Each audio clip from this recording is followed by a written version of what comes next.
Welcome back to the Sattler Files. I'm Murray Corf, and with me is Daniel McKeag from Perslow Funerals. G'day, Daniel. Good morning, Murray. How are you? Well, thank you. We talk about the funeral process, and the segment is actually known as Lifting the Lid, which bit of a play on words there, but we talk about demystifying the funeral process and all of the sorts of things that go on behind the scenes and why we do funerals and all sorts of stuff like that. And we try and demystify all of that and explain exactly what goes on and, more importantly, why we do it. And why we do it is all about grieving, isn't it?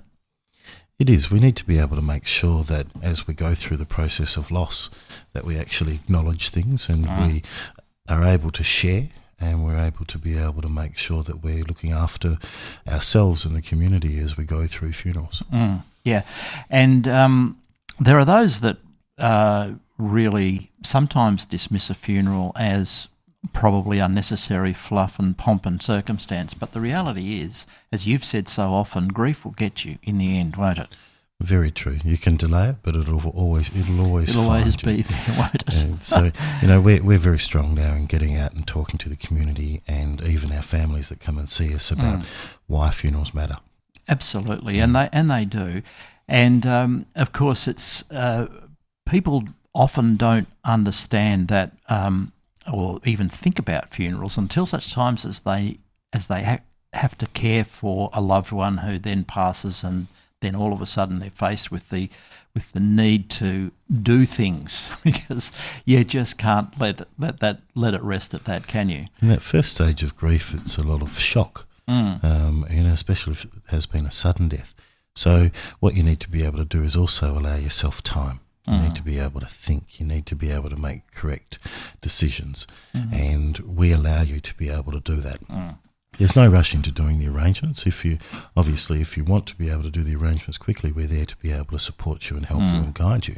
But we also start to really recommend that you take a day, give it some thought, allow things to be able to sink in, to be able to make sure that when you are making the decisions, they're not clouded.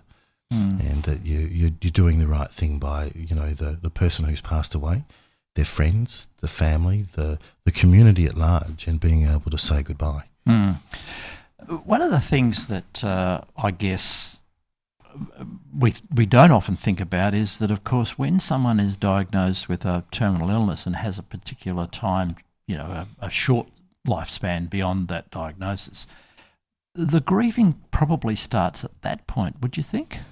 Oh, I'm certain of it. Yeah. The ability of being able to grieve with the person who's passing away is a special experience, and it gives you the opportunity to be able to have those personal goodbyes and flash out anything that you want to be able to say, or things that you haven't been able to say. Yeah. It opens things up, and for a lot of people who have experienced somebody passing away from an illness and they're in the room, have come out and said, well, that was such a worthwhile experience. And is that right? And it was an experience that they'll never forget because they've been able to have a talk, have a chat, see the things that are going on in a person, even do things like massage their feet and do that palliative care stuff that is also important. One of the one of the parts of the community that we don't acknowledge enough is our palliative care workers.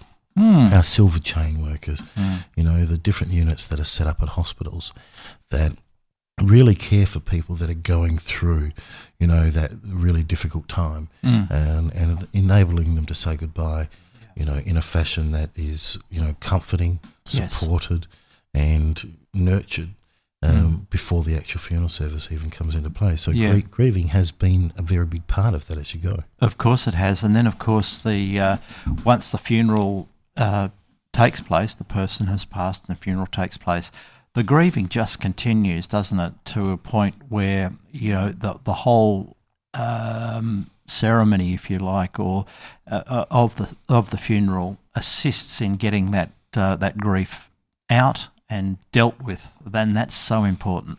Nobody can really tell you how long you're going to grieve for. Or how long you should mourn for, or how long that pain's going to be there. But what's going to really happen is if you are able to have a good funeral service that encapsulates a person's life and gets people talking. And that follows then on for a lot of conversations after the funeral, and it breaks the ice. People seem to shy away from people who are grieving. Yes, that's an interesting phenomenon, isn't it? Whereas probably the people that are grieving would welcome the opportunity to have a bit of a chat about it, I would have thought. See, everybody comes together for the funeral service, and then they all go off in their different ways. And then they don't want to know what the next conversation is. No, that's right. So by encapsulating some of that stuff that you hear at a funeral, it actually helps you break the ice for that next conversation. And that how are you? Allowing person to be able to say a story 2 or 3 or 4 times, because it's cathartic for them, of course it is very, very good. And I'd encourage any of the listeners that have had a loss in their, in recent times, to pick up the phone and give those people that are really feeling that hurt a call. I'll drop in for a coffee. It's not a hard thing to do. No, and that's so important, because the last thing you would want to feel after having being bereaved of a loved one or something is the isolation. You certainly wouldn't want that, because that just, I would imagine, sends you into all sorts of imagined things that you really don't want to go there. It's a second round of loss. Yes, because of course, I hadn't thought about that like that. When you're trying to muddle through the affairs of winding up an estate, you've got a lot of things that you have to be able to do. Sometimes you're very, very busy and you don't spend that time with friends as well, or making contact or outreaching to people for those conversations. So, you're having to learn.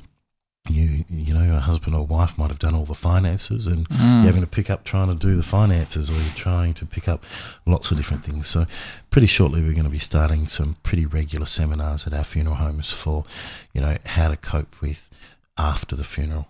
What a fantastic idea, because we talk a lot about, leading the process leading up to a funeral and what goes on at a funeral, but it is after that you sort of think, oh, well, a lot of people think, well, that's it, the funeral's done, we're through that. But it's not always the case. Well, it's definitely not the case. Yeah. And if we're able to be there and support and assist our families after the funeral, that's a great aspect of what we can provide to the community. We do things like have memorial services on Mother's Day and around Christmas, have tree planting days. And they're great opportunities for people that are mourning to come and share their experiences with others that are mourning, create new friends. Is another way of being able to look at it too. Of course, yeah. And everybody's going through the same thing at that particular point in time, so they find that they've got a lot of interests together. Yes, look, it's not. This is, the more we talk, the more we bring out the fact that it's not just a funeral. It's things that go before and things that happen afterwards, and because each is as important as the other, and particularly the aftercare, the afterthoughts, and the way that people still need some support after the funeral process is over, because they're still grieving, and the people need to be around them, and all of that sort of thing. Very few people can cope with that sort of thing on their own. Very true. There's some cultures who do it very, very well. They provide themselves a certain amount of time for mourning. Not that they're going to be over it, for instance, in that, but it's like an official mourning process, time. Yeah, and it encourages people to be able to come around, bring a meal, sit around, have a chat, talk, those type of things. But, we're starting to move away from a lot of those cultural, aspects, in our community, and we need to bring some of them back, just in a manner of what we do and how we do it. Yeah, absolutely.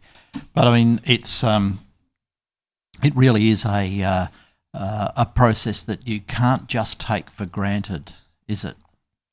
It isn't, but on the other side of things, the more we get out there and try and do this type of education, the better people are going to be within our communities. Desmond tells me that it's 40 days of grieving for the Greeks. 40 days. Wearing black and doing those type of things, which, people don't do that much anymore, do they? No, well, funerals have changed a lot, haven't they, in the last 20 years, and we've had to adapt with, the community's needs and what they're wanting. How often do you see in funeral notices now, don't wear black, wear red, it was his favourite colour, and those type of things, or brighten it up in the aspect of things. When Greeks are grieving, Despine, do they wear black? They do? Yeah, okay, yeah.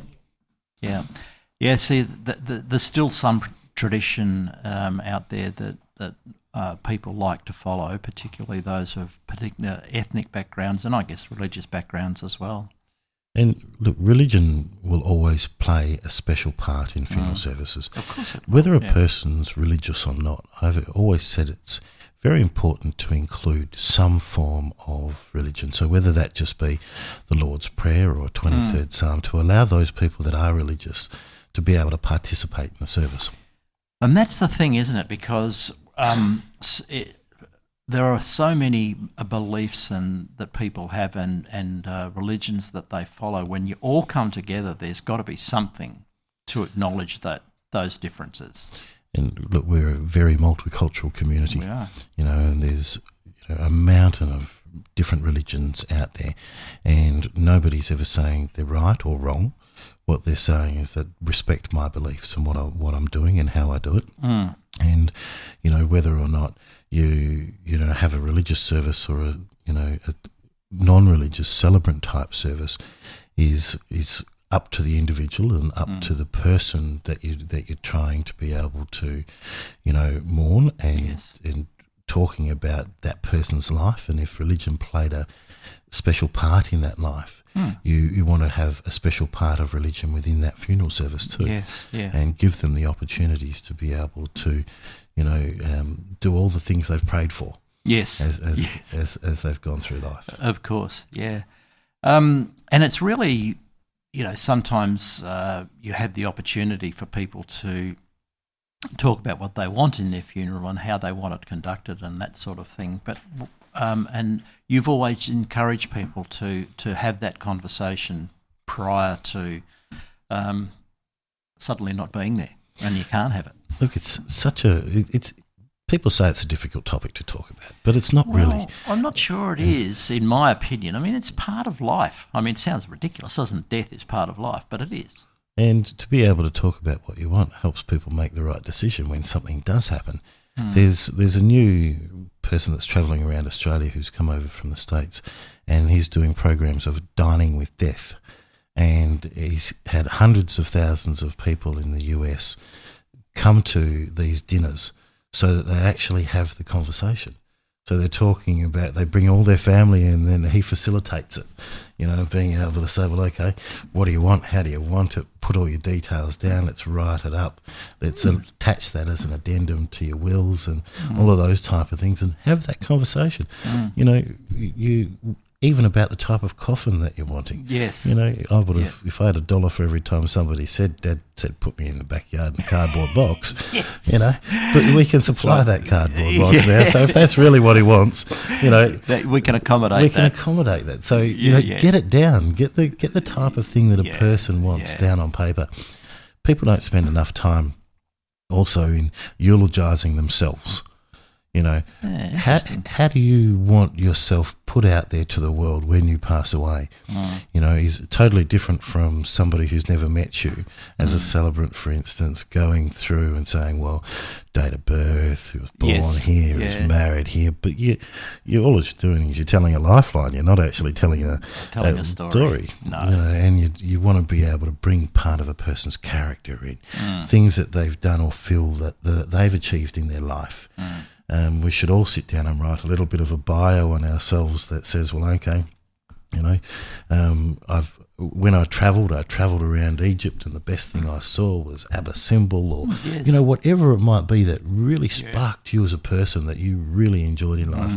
They're the things to share and the things to pass on to your family and children. There's somebody that I know fairly well that's putting together an audio history. Now, this person is recording you wouldn't call it a eulogy if it's about yourself, would you? Yeah, a bit of autobiography. Autobiography, that's a good one. They're putting together an autobiography which they're going to play at the funeral. Now, that might sound creepy, but I think that's quite a good idea. I reckon it's great. One of the things that I would like to see happening is people actually delivering their own eulogies. So we can do it. We can do it now on film or DVD and those type of things. You can run 50 copies off and give it to everybody as they're leaving the funeral service. Yeah, of course. Yeah. It'd be nothing nicer than seeing somebody talk about their love or adoration for their kids or their grandkids or their wife. Yeah, up there on the screen. Yeah, fantastic. Rather than somebody eulogising them off a piece of paper. Yeah, they have no feeling for them whatsoever. Yeah. Exactly. So maybe we might see a bit more of that in the future. Do you think people, with the way that technology is, it's easy to do, isn't it? We'll see a lot of that in the future, I think.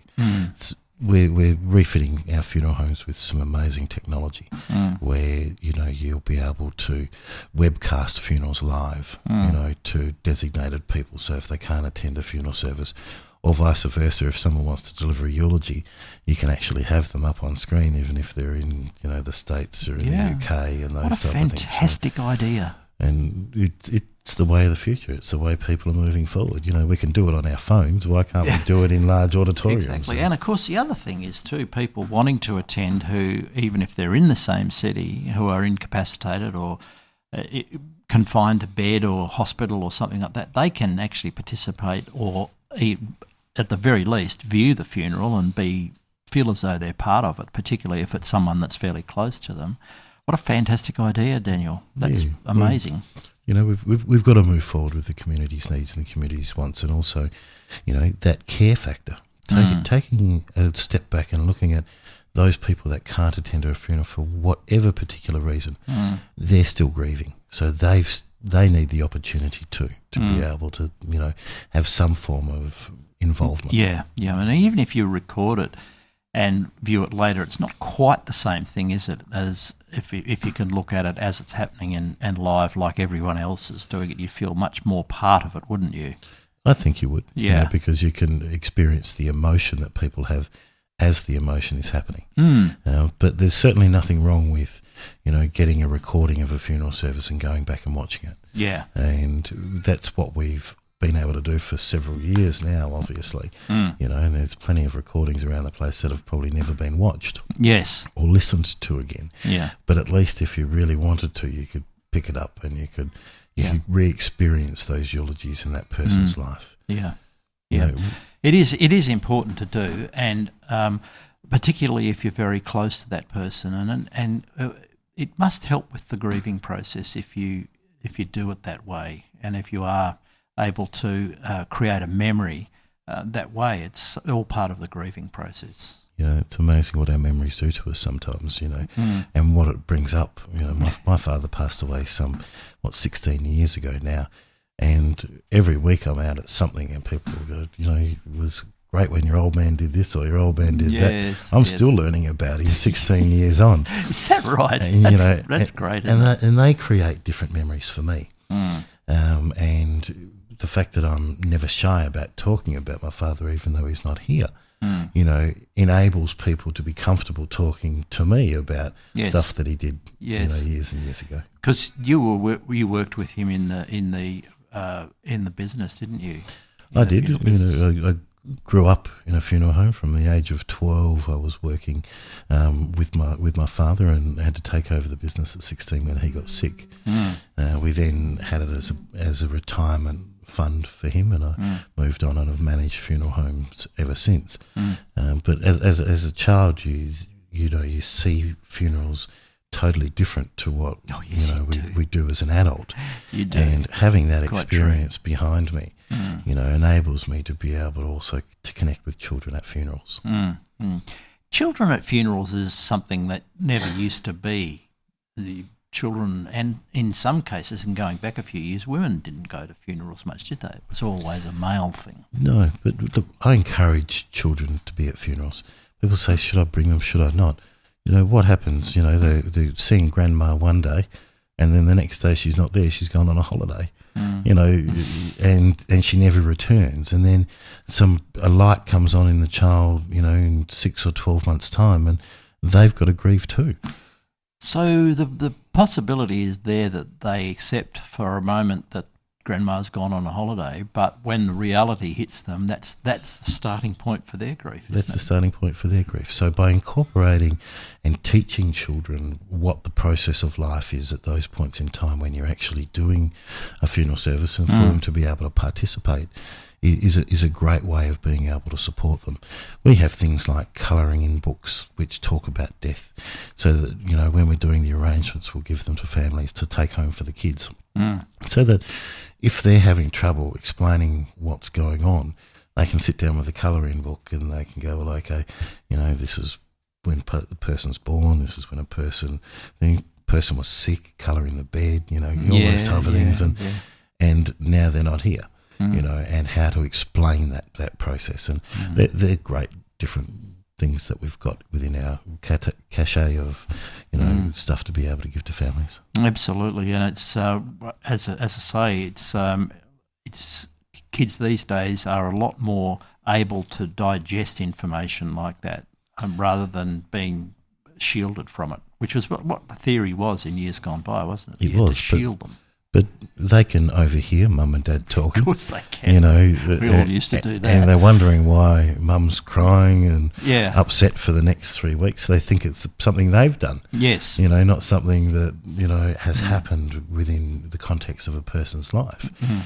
So, you know, children and funerals, I think, is beautiful. I love when I see at a funeral, you know, a 2 or 3 year old that doesn't really know what's going on but is included, and it gets up and dances to the music and reflection and you know, those type of things, and it brings a smile to the room. Yes, it does, and it just is yet another illustration of how funerals have evolved over a lot of years, and there's a totally different perspective on them these days, as opposed to previous generations where it was so serious and so, you know, it was almost like a catastrophe, wasn't it?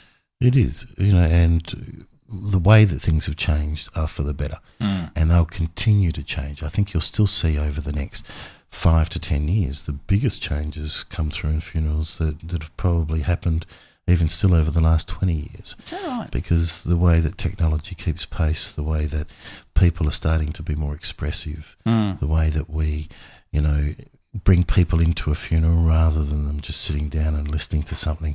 The people who deliver eulogies getting better advice. You know, the way that we memorialise death afterwards, and the way that we follow up and we ensure that there's a community feel around them. So you'll find that, you know, things will still continue to change a lot over the next 5-10 years. Well, that's really good news, because it isn't something to be frightened of. It's something that will happen to all of us at some point in our lives, and it need not be something that is a mystery, and that's what we try and do here, is talk about demystifying that process and making sure that people understand that it really is just something that is part of life. It is, and you know, that's why I love this program, and the fact that we're able to not be behind closed doors. Yes, and absolutely. You know, there's things that we talk about on this show that, you know, would be talked nowhere else, because we've, you know, had the opportunity to just flesh out everything from, you know, what happens to ashes, and does the coffin get burnt, all of those type of things. And that's right. You know, what happens to people's gold teeth? Exactly. It's important for people to be able to ask those questions, and I say, look, let me have it. There's nothing I shouldn't be able to answer. Well, look, just to finish off, this is something I've wondered. Back in the day, now we call the people funeral directors. You're a funeral director. Yeah. They used to call them undertakers. Where did that come from, and why is it now not really in use anymore? My theory of things is, you know, it was a little bit like we're underground furniture salesmen. all the original funeral directors in this state, you know, started off as cabinet makers. So is that right? You know, it was a follow-on, I think, from the fact that you know, they were making coffins, and then got into the business of supporting and helping and those type of things. So, well, there you go.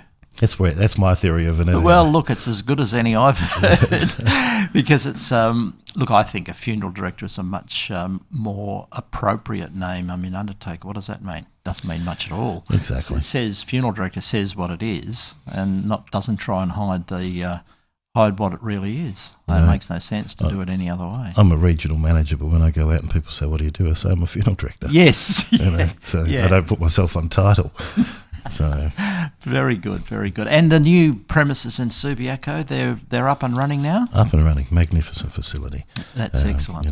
There's always a few little things that you'd like to tweak as you get into a building, but they've done a great job in being able to prepare that for us. And it's a very comfortable, contemporary feel. Yeah. So people are really starting to, get involved and come in, and we pass out, free water in front of the funeral home for all the football games. Right. So the people that have been out and had a few sherbets before they go to the game and get a bit of rehydration. But we also keep the doors open. So if people want to be able to wander through and have a look at, our chapel facilities and those type of things, and demystify it for themselves, they're welcome to be able to come past and come into any of our funeral homes, and we're happy to be able to show people around. Excellent. That's fantastic, Daniel. Daniel, thank you so much for being with us again today. It's always an interesting time having a chat about these things, and I hope people that are listening out there get something from it as well. Good on you, Murray. Thank you. Thanks, Daniel, and we'll be back with more on the Sattler Files very shortly. This is the Sattler Files. A kiss, a long embrace, a fond farewell should be personal. That's why Perslow Funerals allow you to remember the life of your loved ones in a way that truly reflects their individual character. It's the difference that makes every goodbye unique. For more information about planning a special goodbye, visit perslowfunerals.com.au, because every goodbye is different. This is the Sattler Files. This is the